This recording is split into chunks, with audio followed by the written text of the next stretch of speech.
تمام ما شرایط امکاناتمون میرسد ما شما را سرپرستی میکنیم نگاه و بین میکنیم در قد کوچک نمیپرتایند در سال وزمین ترین من شما را استیپند کردم که شما خارزار نشوید شما در قد کوچک نمانید محتاج به دیگران نشوید من علاوه با اکادمیکا عضو وابسته من استیپند معین کردم حاضر همه چی در دست ما و شما رهبر دولت شما را دستگیری میکند دیده سادتان من از روز اول ساحه علم و معارف چقدر ما مکتبای با ساختن ما در کار این بسنده نیست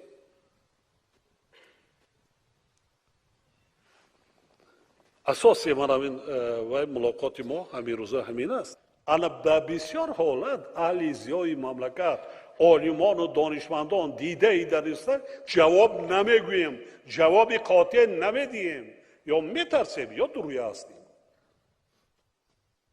دروغ است افسانه قطعی دولت پیش نمیره برای همین اهل زیای مملکت عالمان و دانشمندان پیش از همه تکیه برای چی ملت باسواد باشد سطح معرفت ناکی مردم بلند برداشت ما دکار راه و وسیله‌اش گفتیم از باغچه بچه ها سرکرد نسل جوان نرود بینید تمامی بدبخت های دنیا که استفاده میبرند همون جوانایی که مطالعه کردیم از سال 90 همونایی که جهاد کردن و مجاهد گفتن تروریست شدن تا این روز رفته و دستور عراق می جنگل همین خیلی مرده وای کرد رفته ایستادن اکثریتشان مکتب نخواندن از مکتب تعلیم بیرون موندن یا خواندن سواد کافی ندارن نامشان ننوشته نمیتونن فاناتیزم دوستان عزیز پیش از ویدیو رو سر کردم با شما یک کانال رو توصیه میتیم که نام کانال باشد دری هدایت در حقیقت نوارهای خوب داره خودتون رفته ابونه شوید و بهترین نوارها رو در اون کانال میبینید من همچون یک بلاگر دستگیری میکنم این خیلی کانال هایی که پست هستن و میخوام شما دستگیریشون کنید سیلکش در همین تگ ویدیو اپیسانی و در جای کامنتری موندگی حتما در آمده ابونه شوید نام کانال دری هدایت رحمتی کنم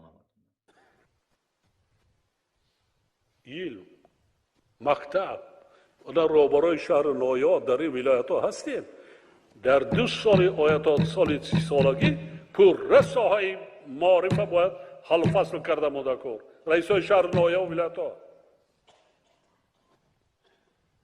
پر حل فصل کرده مدکر نمیداره اتان بسیار اتان که جوانان نورسا از مکتب بیرون نمانند شرایط مهیا کنیم پیش از همه غم انسان را خوردن در کار غم انسان غم آدم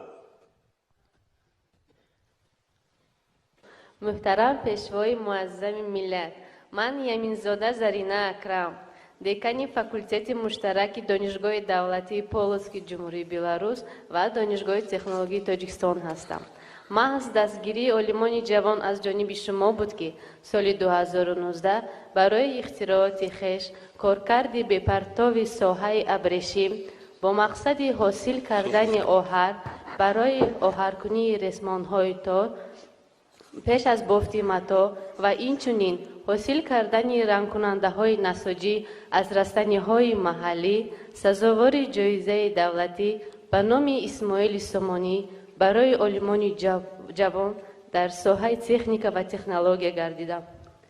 تکنولوژی پیشنهاد شده امکان می‌دهد که کنده‌شوی رسمان‌های تار در دستگاه‌های بافندگی کم شود و محصولات از لحاظ اکولوژی تازه را استحصال نموده به همین وسیله به مسئله تکنولوژی سبز زمینه‌گذار و در رشد اقتصادیات کشور سهمگذار باشیم.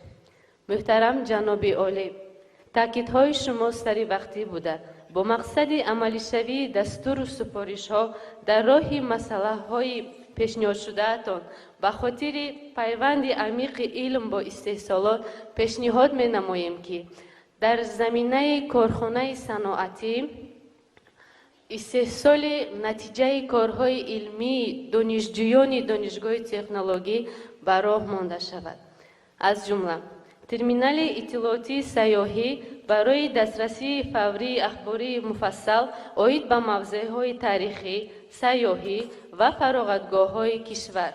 دوم، نقلیات خود برقی برای باغ‌های فرهنگی و فراغتی. سیوم минбари интерактивии мултимедӣ барои мактабҳои миёна, литсеи коллеҷҳо ва мактабҳои олии касбӣ ва чорум аробачаи барқии универсалӣ барои маъюбон. аз таваҷҷӯҳатон сипосгузорам. раҳмат. ҳамин як таклифат бисёр маъқул шуд. мошинҳои барқӣ дар боғҳои фарҳангию фароғатӣ. боғҳоу фароғатӣ кардем ки мардум қадам занад саломатиша нақз кунад. камтар хароб шавад. боғ барои саломатии инсон ҳоле бигӯям проблема вазири тандурустӣ дар ин ҷо ҳаст. проблема дар ҷумҳурии Тоҷикистон касали дигар ин чизо ки диабети қанд, масъалаи касалиҳои бетони дил, қалб ям аз ҳисоби фарбеҳӣ мешавад. фарбеҳӣ раҳ намегардем. ин барои беҳтар кардани саломатӣ аст. бо давои тоза гирифтан аст. хун кор мекунад, ҳаракат мекунад, спирт намешавед. қадам занед, ҳаракат кунед, нашинед хонада. ҳамонро мошинча ки бикунем дар хона мошин, дар инҷа мошин. бале, ман медонам. барои ҳастанд, баъзан боғода ҳаст, барои одамони маъюб, одамое ки вай ҳастанд ҳаст. кам, деки ҳаст. раис шаҳр инҷа гӯш кардааст. вазири тандурустӣ чи аст? ман тринкур гӯш кардам, лаби душанбе ка аз хориҷа мана раис шаҳр қатӣ роҳ карда, пайроҳа барои тринкур вай кардан гаштан, дарахт шунода сабз кардаистем ки мардуми мо субҳ пагоҳ бегонӣ, вақти нисфи рӯзӣ, ҳамроҳи фарзанддошт, алиола ёхуд рафиқо қатӣ ақаллан 1-2-3 километр қадам зананд, чӣ қадр саломатитон нағз мешавад? фахр аз он дорам ки тоҷикзодаам, аз қабили мардуми озодаам. фахр аз он дорам ки байни анҷуман ҳарф гӯям бо забони тоҷикӣ. муҳтарам ҷаноби олӣ, пешвои муаззами миллат, устодон ва ҳозирини гиромӣ, ман мӯътабар толиби ходими илмии институти химии академияи илмҳои ҷумҳурии тоҷикистон дар мавзӯи синтез ва омӯзиши ҳосилаҳои имидазати адиазол дар озмойшгоҳи химии пайвастҳои гетеросиклӣ кори илмӣ бурда, рисолаи номзадиамро барои ҳимоя пешниҳод намудам. ҳадафи асосиам синтез ва омӯзиши фаъолияти биологии пайвастҳои гетеросиклие ки дорои хосиятҳои баланди зидди микробӣ ва зидди занбӯруғӣ мебошад. муҳтарам ҷаноби олӣ, аз эълон гардидани 20-солаи рушди фанҳои табиатшиносӣ, дақиқ ва риёзӣ ва аз имрӯза суханронии шумо аз ташаббусҳои хиратмандона ва созандаи шумо, мо олимони табиатшинос, аз ҷумла олимони институти химия, як илҳоми тоза гирифта, ӯҳдадор мегардем ки барои пешравии илми ватанӣ тамоми нерӯи зеҳнии худро харҷ намоем. пешвои муаззами миллат, оиди таъмини амнияти озуқавории кишварамон пешниҳоде доштем. то ҳол дар ҷумҳурӣ озмоишгоҳи муосир маҳз барои ташхиси маводҳои ғизоие ки дар таркибашон организмҳои аз лиҳози генетикӣ тағйир додашуда мавҷуданд доранд мавҷуд нест. таъсиси ин гуна озмоишгоҳ имкон медиҳад ки тамоми маҳсулоти озуқавории ҳам ватанӣ ва ҳам аз беруни кишвар дохилшударо таҳти назорат гирифта ташхис карда шаванд. ҳамзамон муҳтарам ҷаноби олӣ, барои огоҳии ҷомеа ба ин маҳсулоти аз ҷиҳати генетикӣ тағйир додашуда беҳтар мешуд ки тамға гузошта шавад. бале, раҳмат. Ташаккур. ана фикри пешниҳоди нағз кардед. ҳозир мода тухмиёрам баъзан зироатҳоро оварда истодан, махсусан макадон. ман наздики хатти нишон додан, телевизионда вай кардан, реклама кардан, вакуум карда вай мекунанд. лекин тухми аз амрико овардагӣ. агар анамон вай бошад, модифитсированный вай бошад, барои саломатии инсон бисёр ҷон дорад. фарбекунию дигаркунӣ, аммо мардумам мебинем ки ҳастанд. аз ҳамин маҳсулотҳо дуруст гуфтед. ҳатман мо ба инобат мегирем, меомӯзем, шумоам кӯмак мерасонед. лекин баъзан намудҳои пажӯҳиҳои химия бояд кайҳо бояд ихтироъ мекардем, дар истеҳсолот ҷорӣ мекардем. ин истеҳсоли на он қадар ба фикрам чизи вай буд, масъалаи хлор. инами ҳозир инфексияода дар кора амира ман хориҷа меорам. мо ашёи хомша дорем, дигарша дорем. Анхне?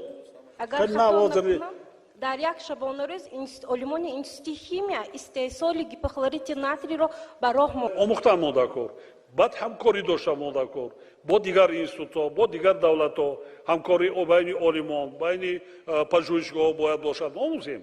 Шарҳ карда модакор нест. худамон наметавонем омӯзем аз дигарон, омӯзем ақаллан бибинем, бибинем, биёрем вай кунем охир. муваффақият. саломат бошед.